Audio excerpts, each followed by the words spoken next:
we want to send you a free copy of our revolutionary book, The Freedom Model for Addictions. To help us bring this incredible gift to you, we ask that you pay a small fee for shipping. Learn how tens of thousands of people have permanently solved their addictions without steps or meetings, and make 2023 your best year yet. Give yourself or someone you love the gift of total freedom from addiction.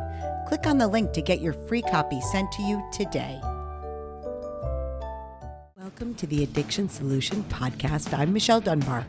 Enjoy listening and watching as addiction experts Mark Sheeran and I cover controversial as well as helpful topics on addiction, how to move past it, and other related subjects. As two of the co-founders of the Freedom Model, Mark and I will give you a completely new perspective on the topics that matter to you. We will take to task the Recovery Society's lies and misinformation and replace them with facts, research, and the methods to move on from addiction struggles without 12-step meetings, rehabs, and the shackles of endless recovery.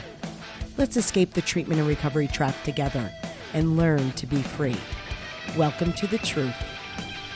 Hey, everybody. Hi, everyone. Welcome to the Addiction Solution Podcast. I'm Michelle Dunbar. And I'm Mark Sheeran, and we are the authors of The Freedom Model for Addictions, Escape the Treatment and Recovery Trap. Yes. And today, in this along with Stephen Slate. Stephen Slate. Absolutely. Yes. He did a lot of the writing. Well, Happy New Year, everybody. This is the first episode of 2023. Actually, we're recording it in 2022, but it's not going to be released until 2023. So Happy New Year. We hope you had a good one.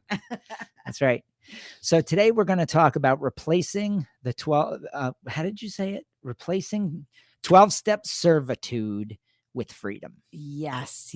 Our goal here at the Freedom Model is for everyone around the world to know that they don't have to be trapped anymore. That's right. So can I frame that out? Yeah, go right ahead. So what we mean by trapped is trapped by some method, ritual, something outside of yourself that you give credit for getting you sober. Yeah. That's a trap. First of all, you don't have to be trapped using drugs and alcohol in a way that you don't want to use it anymore. I mean, that's the first trap. That's right. The first trap is the idea that you're addicted and compelled to use beyond your free will, which is a myth. But we're not going to talk about that today. We've covered that in other podcasts ad nauseam. But I just wanted to clarify that that's a trap too. That's right. Yeah, no, we want you to know that the vast majority of people simply change their substance use habits and move on, and they don't have to go to meetings. They don't have to do anything to maintain what is known today as recovery. That's right. So where did recovery come from, and what do we mean by servitude to this idea? Yeah. So AA was formed in 1935, and then Bill Wilson wrote the book Alcoholics Anonymous in 1939. So we're talking over 80 years ago. And what other modality for mental health in the world today do we hang on to a 1939 faith healing model? There is none. So it's a very strange thing. First of all, it's very strange to hang on to something they claim is medical and then hang on to the method to get rid of this medical problem with a 1939 protocol. We certainly don't treat other chronic progressive illnesses. I'm going to act as if addiction is one. Right. It's not, but let's say it was. Like cancer or heart disease. We don't diabetes. We don't hang on to a faith healing book called Alcoholics Anonymous or otherwise, how to cure heart disease, 1939. Well, you don't go through steps to be converted to a believer, like a Christian. I mean, really, the steps of Alcoholics Anonymous basically our conversion to Christianity. Right. First century Christian ideals that have been perverted into and Bill look Wilson's at model. we're not bagging on Christians. No, we're Christians. Catholic. Yeah. We're Christians. So yeah. but there is no other, I mean, AA can't have it both ways. I mean, they talk about that it's an illness and a disease, and everybody's like, it's a disease, it's a disease. And then they have this faith healing model of disease. And yeah, so such a strange mix. yeah, What you just pointed out is so weird. it's very, and for me, I'll be honest with you, when I first went, that was the part of it that was most unsettling to me. Me too. Was the very unholy marriage of religion and medical. And ironically, it's both wrong. Yeah. That's that is wild. Isn't that crazy? And well, and look if you don't think that it's a religion, all you have to do is, go onto social media and say something bad about it. And the zealots come out of the woodwork to basically, I mean, people have threatened death on us. We've been, seriously harassed and maligned. And that only happens with religion, quite frankly. Yeah. If somebody came along and challenged a doctor on his method at the hospital for cancer, for instance, he might get annoyed, but he's not going to go on a rant and threaten your life and tell you you're killing people and go ballistic on you. But that's the way AA zealots behave. Yeah. And the trolls, the keyboard warriors, which is fine. Quite frankly, addiction disease proponents are that way too, which is how it's a religion. It's a religion. Yeah. Yeah. We in this book, which you can get for free, by the way, go to freebook.freedommodel.org. Yes. Okay, you can get that for free. If you're in the US. That's right. If you're in the US, if you're outside the US, it's a lot cheaper, shipping wise and cost to get it on Amazon. That's right. So in this book, we debunk all of this religiosity about, I consider the Recovery Society. What is the Recovery Society? Let's make some definitions. So the Recovery Society is treatment that's 12-step based, that's disease based, that uses a diagnostic code for addiction as a medical issue or a mental illness, medical. AA meetings, the 12-step paradigm, all of this is part of this Recovery Society. And then all the apparatus around recovery, sober homes that are 12-step based, rehabs, the $42 billion treatment industry, because all of it essentially teaches you that there's something inherently wrong with you, that you have pieces missing, that you're not like other people, that you're weaker. Yeah. And therefore susceptible to an outside force called addiction that, like a virus, infects your soul and takes it and makes it so you have no free will and you are compelled to use. And then they try to tell you have a brain disease that makes all of this happen. I mean, I want you to think about something for a minute, right? So your health insurance is going to pay for you to go to a treatment program that is going to teach you to pray. Okay, basically, they're going to take you through the 12 steps. They're going to send you to meetings.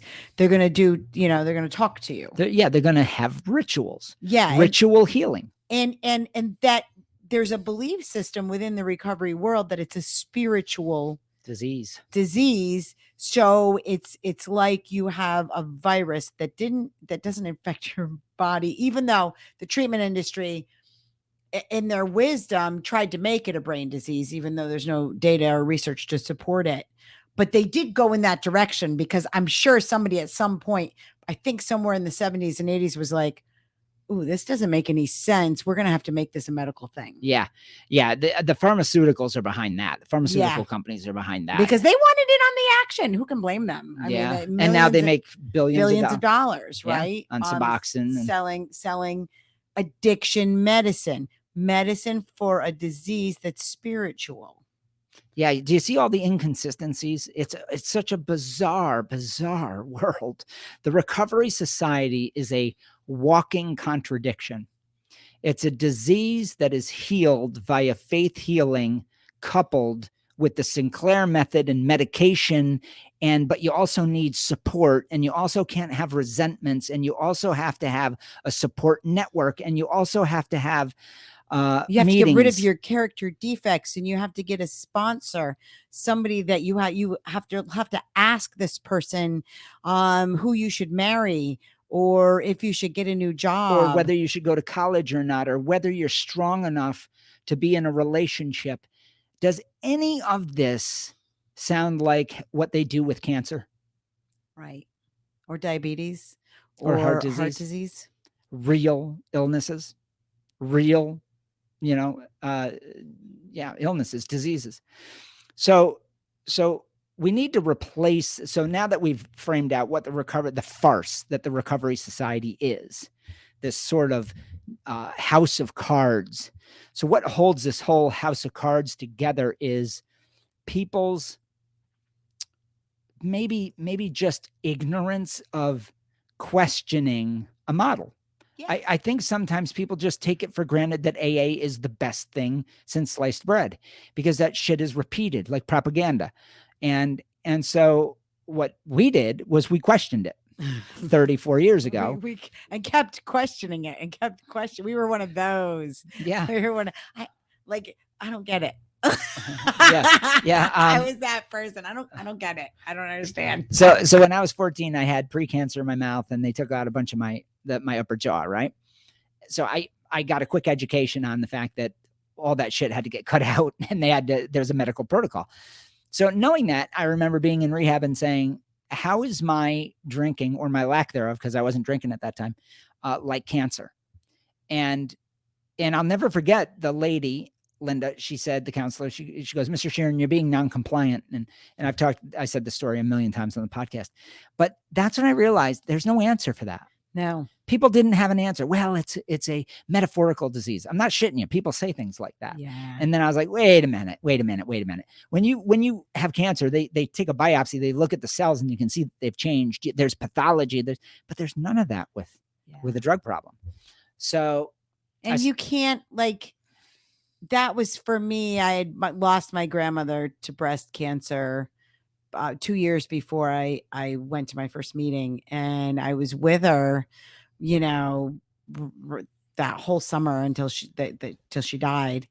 And she had it many years and had gone into remission twice. But at the end, I mean, there was I knew the difference. I'm like, she can't I can wake up and decide I'm not going to drink. She can't decide she's not going to have cancer. There's no way that these things are the same. That's right. So now I'm going to fast forward 34 years. So now we know we've written this 470-page book with all the research that shows exactly how it's all a farce. The Recovery Society is a farce. And nearly everybody gets over it, right?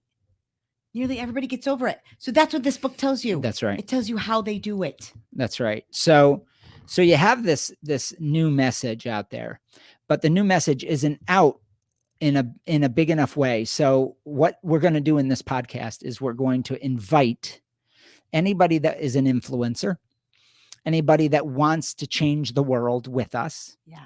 And I'm going to make a public announcement here that we're looking to bring people in to promote the Freedom Model, because we're going to replace AA. Yeah. And the folks at AA can see this and sort of giggle and laugh. Well, no, or be pissed off. They're going to be pissed off because look, there's this, there's this thing called confirmation bias, right? And what that is when the people that AA seems to be working for, the zealots, the ones that are like, I mean, there's a whole lot of people that AA seems to be working for that aren't zealots, that are just like, yeah, whatever. Yeah, that's fine. But they get mad when they hear us say the truth, which is 95% of the people that go to AA don't find a solution there. That's AA's numbers, not ours. Okay. So, and when you're on our side of things, because when you're in AA, you only talk to and get close to the people that stick around. You basically have blinders on for the 95% of the people that come into a meeting that you never see again, or that maybe you see them for a couple weeks and then you don't see them again. I remember we did it. We were in AA for a decade, okay, going to meetings, and it is very easy to ignore those people, right? Yeah. I mean, yeah. so all of you people out there in AA that are going to now write to us or whatever and say, you're going to kill people. You're going to destroy AA. That's what you're trying to do. You're trying to kill. No, we're just going to replace it with the people, the 95% that don't want it. And look at the 5% can stay there. Yeah. I don't care. Well,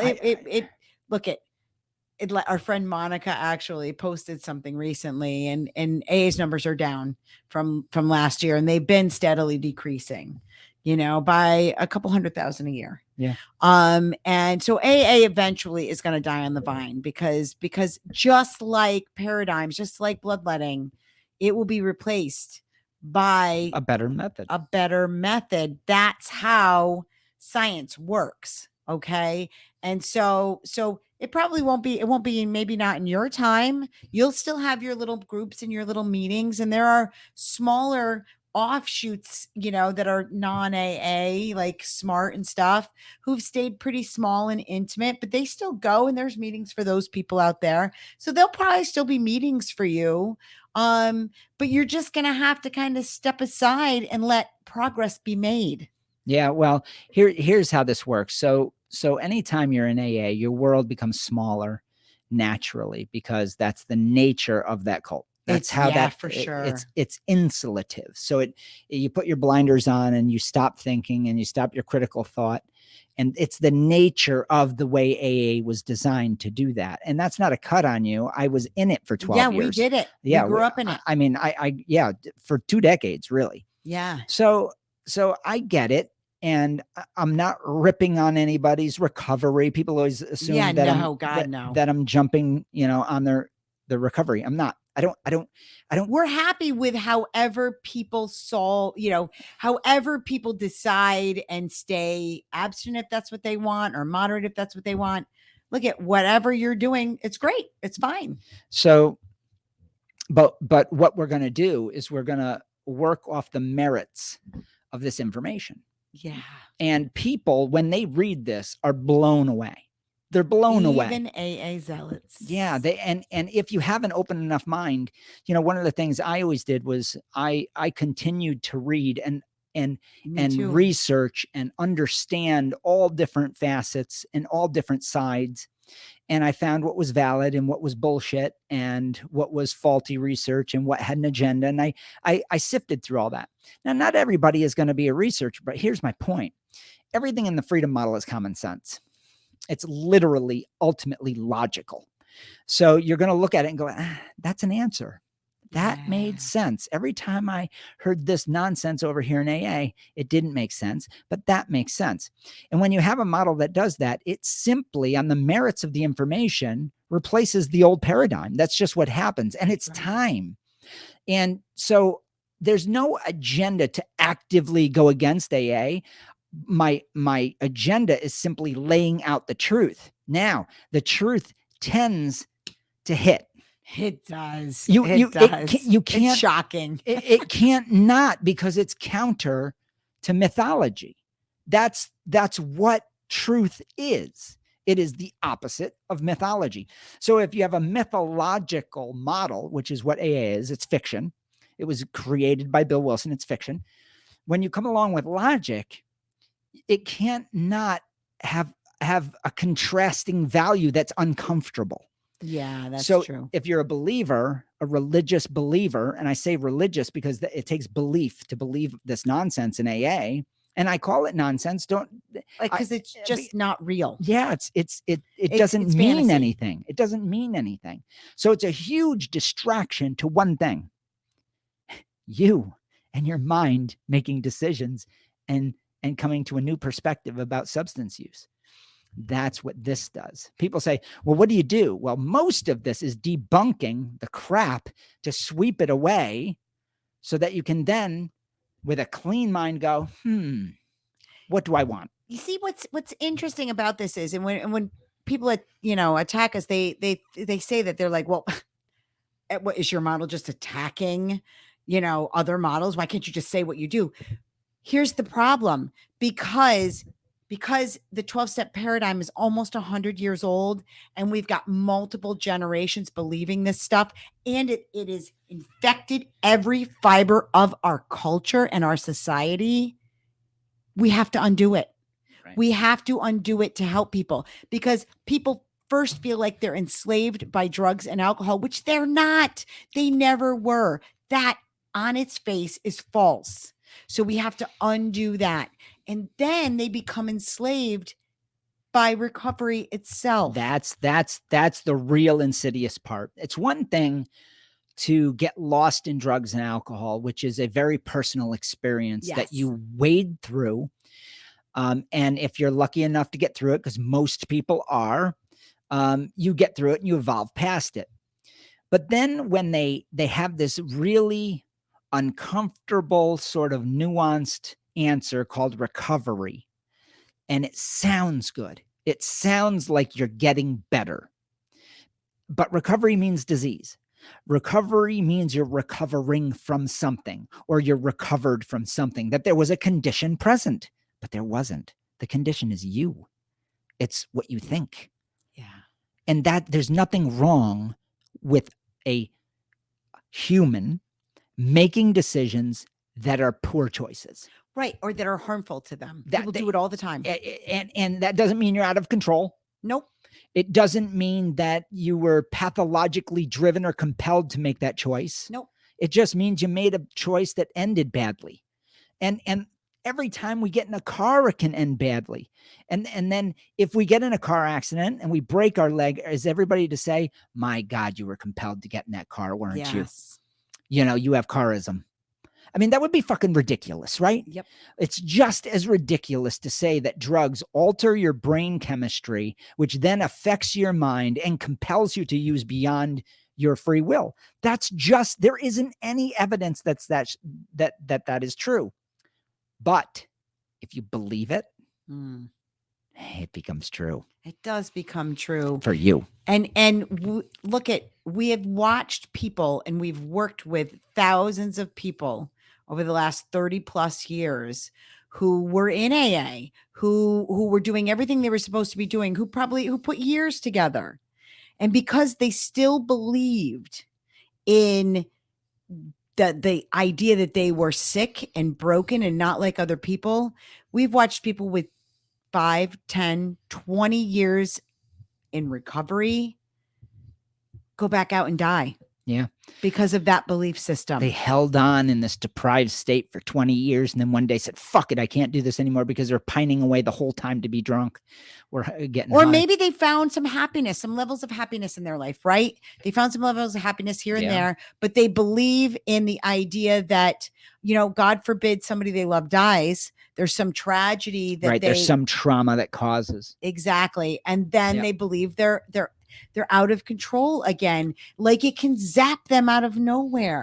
Yeah, well, and that's the whole idea of cunning, baffling, and powerful that you repeat dogmatically before every meeting, right? Always reminding you of this powerful entity of addiction. That's all mythology. But to Michelle's point, if you believe it, God damn it, it happens. It does. It happens because you believe it. It happens to you. You believe it happens to you, but it actually happens by you. That's right. That's it, man. That's the nuance. So the freedom model is going to undo the mythology. It basically attacks the mythology, right? Yes. Head on.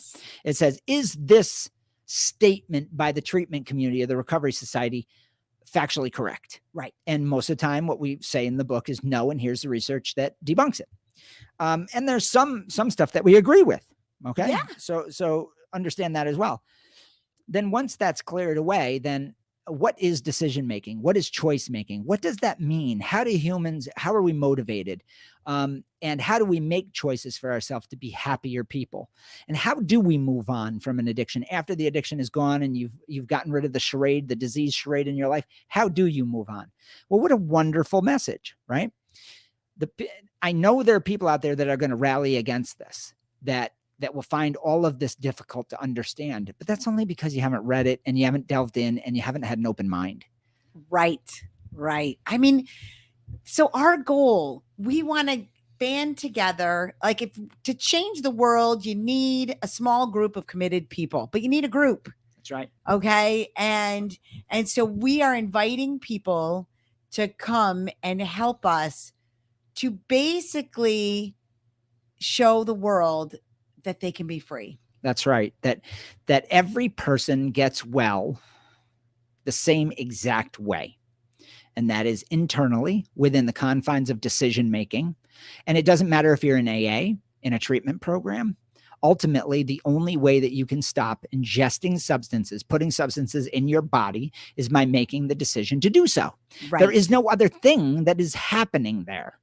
There might be a whole variety of rituals like meetings and sponsorship and Suboxone and all this other stuff. But ultimately, it's just you deciding. You know what's interesting is there are a whole lot of people. There are probably millions of people who went to AA, right? They went to AA for a short period of time. This is probably the vast majority. Yeah. For a short period of time. I know where you're going. Then they left. Now, in their mind, they're giving AA credit. There's a world. But they don't go to AA anymore. They haven't gone in years. Well, we see it in the trolls all over. Yeah, I don't go. I've been sober 31 years. I haven't been to a meeting in years. But they're defending AA. Right, but you're not doing AA. But they give credit to it because they went to 5 meetings and their life changed. But what they don't understand or is, even 5 years of meetings and their life changed. But what they don't understand is was there magic in the meeting? Was there some force, some nebula sober that came in and changed your mind for you? Right. And if not, then who did? You did. I talked to this one. I want people to think about that. I know. You did it. You did it. And that's what's so interesting. I had this phone call. This is probably a year ago now. And she didn't end up coming to the program. But I had this woman that I was talking to. I talked to her a few times on the phone. And she had been 20 years. Well, she was in AA and went to meetings only for 5 or 6 years. But she was 20 years abstinent like I was.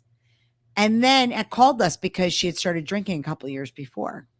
And she's like, it was because I stopped going to meetings. And I went, 15 years ago. Like, when did you stop going to meetings? She stopped going to meetings literally 15 years before she drank. But in her mind, she genuinely believed it was because she wasn't going to meetings that she was drinking again, that her life got difficult. And, she faced a health crisis. She was aging. She was in her 60s.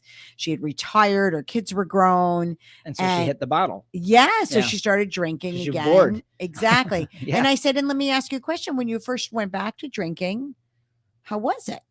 She's like, well, actually, it was pretty good. It was pretty good. And the truth was, she spent a good 6-8 months going out, having fun with friends and just drinking occasionally. And she goes, oh, but it just, it got me. It got me. Yeah. It got me. Yeah, it got that's me. so sad. It's that belief system. Now, I think she didn't come to ended up getting the book. She didn't come because she realized she didn't need to. I'm like, you already know how to do this. You've already done it. Right. Once you come to grips with the fact that there is no magical force that can change your mind for you, that idea is ritualistic. So let me explain exactly what I mean. When you go to an AA meeting, you're doing something. You get in the car. Everybody in your family nods in approval. I call it the concrete manifestation of this change that you're making. That's right. You're incentivized to partake in this charade. That's the way Steve explained it. And that's the way we talked about it in the book.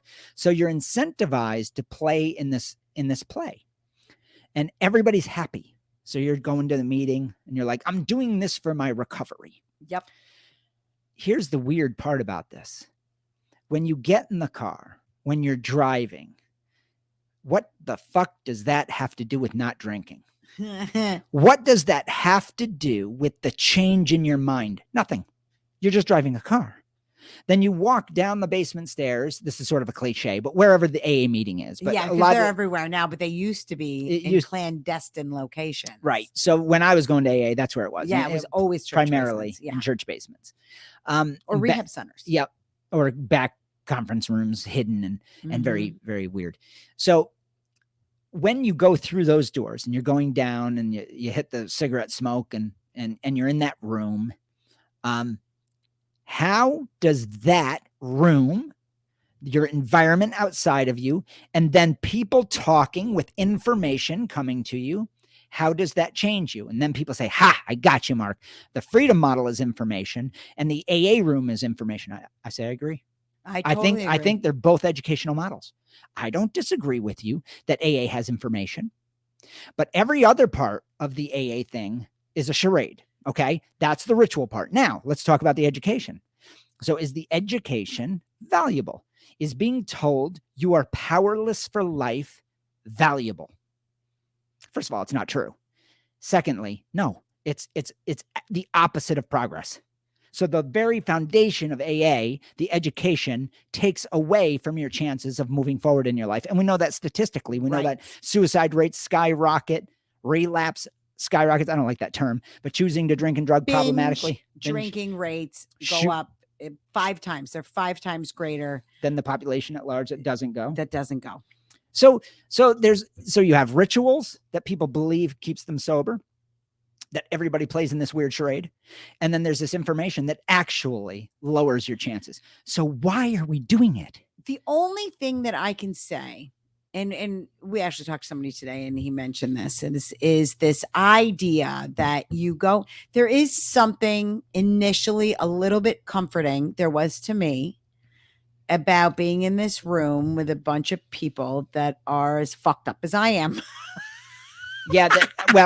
And at first, which is a double-edged sword. I'm just going to tell you. Yeah. That's a good point though. So you go and they're just as fucked up as you are. And at first, in a lot of cases, they're very nice about that you're the newcomer. And initially when you're the newcomer. Yeah. A little bit patronizing, which is a little bit offensive, was to me anyways. Yeah. But there were enough people that were kind in the beginning, that were kind and helpful. They seemed helpful, that it was comforting. So I agree with you. Let's give AA the best light possible. So you go, you're the center of attention. Yep. You just came off a rip and bender. You just got out of detox. You're shaken. You're at your first meeting. You feel this sense of friendship, fellowship, as they say. You're a little uncomfortable with the cultiness of the. Yeah, I definitely was. But let's say you're Pentecostal. Maybe then that sort of rigid religiosity, it doesn't make you uncomfortable, let's say. And then you go to meetings and you start to find your place. The question is then, a week into it, 5 meetings later, being told that you're powerless and that God will restore you to sanity, meaning implying you're insane, and all the next steps with all kinds of weird confessionals in the 4th step and 5th step, and then having to recruit other people. Is all of that valuable? Right. Is that education valuable? And how does that keep you sober? Keep you sober. Not that you're deciding, but it's keeping you in a cage so that you can't drink. Do you understand the language? Yes. That's all exactly problematic. Right. That's right. So the answer is it doesn't keep you anything. That's all you. So the question becomes, look at the reason people, and we've said this a million times, we're going to keep saying it. The reason people don't drink and don't do drugs is because they're choosing not to. It's because they've changed their mind. They've decided, for a variety of reasons, for many different reasons, that they are happier not doing it than doing it. That's how people stop and stay stopped, is they believe that. And for a period of time, they might come to the conclusion, as I did for a little while. Now, the truth of the matter is, I had decided I was done with that kind of drinking and drug using a week before I went to my first meeting. But you may decide at some point, well, these relationships that I'm making and this group that I'm going to is valuable enough for me where I'm happier going to it, not drinking and doing drugs, than I am not going to it and drinking and doing drugs. But there are also those people who keep drinking and doing drugs on the down low, and they keep going to the meetings because they like them. Yeah. Right. Yeah. It can be a subculture of. Right. Yeah. And then there are all variations of this. So there's nothing magic there. And you can get friendships and close relationships anywhere. Yeah, that's so that's important for people to know. And I know that when you're coming off a bender, because I've done it. Yeah, me too. I was happy to be alone, quite frankly. Yeah, I mean, some of us are so lonely. We do crave some sort of fellowship and friendship. Yeah, for sure. And I did. I was intensely lonely at the end. Me too. So That's when I met you. yeah, Mm-hmm. yeah, exactly. So here's the deal. Let's take this full circle. So you can go down that path, and it's okay. Yeah, we don't judge it. We do not judge it. We judge the method and the information they're conveying. That's right. And what happens as a result of that statistically is important as researchers to understand. And is it helpful? Yada, yada, yada. But here's what we know. We've been doing this for 34 years. We dug through all the research for you, for the population in general. AA is a dying paradigm. But its sisters, the 12-step offshoots, the now MAT train that everybody is getting on, lifelong MAT train. I think MAT has some value in the short term in certain populations, in certain situations, for risk avertment. But anytime somebody gets put on methadone for life or Suboxone for life, that's just scummy to me. What doctors have done there. I think that's just disgusting because it's unnecessary. Totally unnecessary. If you know the research, it's just a cash cow. Yeah. It's just so wrong. And so that's developing into the same disease idea in new clothes. Well, it's developing into its own religion. Yeah. You know, this idea, it's still based on the idea that you're broken in some way. That the best you're going to do is to be on heroin light. Yeah, to be right for the rest of your life, which is not it's not necessary. So we go through that in the book as well. So what we want to do is we want everybody to be able to choose with a fully educated understanding. If you want to choose that pathway, great. Yeah, make sure you have all the information. Make sure you know that you're not trapped there. I realized a long time ago that I have no dog in the fight in people's choices. Nope. If they want to get high till they die, I've had friends do that right in front of me. Mm-hmm. And I've also watched friends completely change their lives and become astoundingly successful. And I've seen everything in between. Yep. So I have my experience. She has her experience. But the one thing I want to accomplish, and I want your help, is to get a group of influencers together and to spread the message that this is a way to educate the masses on the truth. On the truth. And it undoes the mythology, and it does it in a very succinct way. And then it provides a way to move on with your life and never look back. This isn't a method. The Freedom Model isn't some support network. No. It isn't some treatment program. It isn't any of that. What it is educating you on the truth. And then you get to choose whatever the fuck you want to choose. Yes. That's the beauty of it. But we need to spread that message so that lives can be saved and people don't get caught in the recovery trap forever. Yes. Which is why we are giving away the book. That's right. And you can get a free copy of paperback edition by going to freebook.freedommodel.org. And only in the US. I'm sorry. For our friends overseas, if you order on Amazon, it'll get to you much faster and it'll be much less expensive. Shipping from the US to anywhere in the world is ridiculous. Yeah, it's bad now. And so we only at that website. So if you're overseas, yes, do that. Go to Amazon because we do have so many people.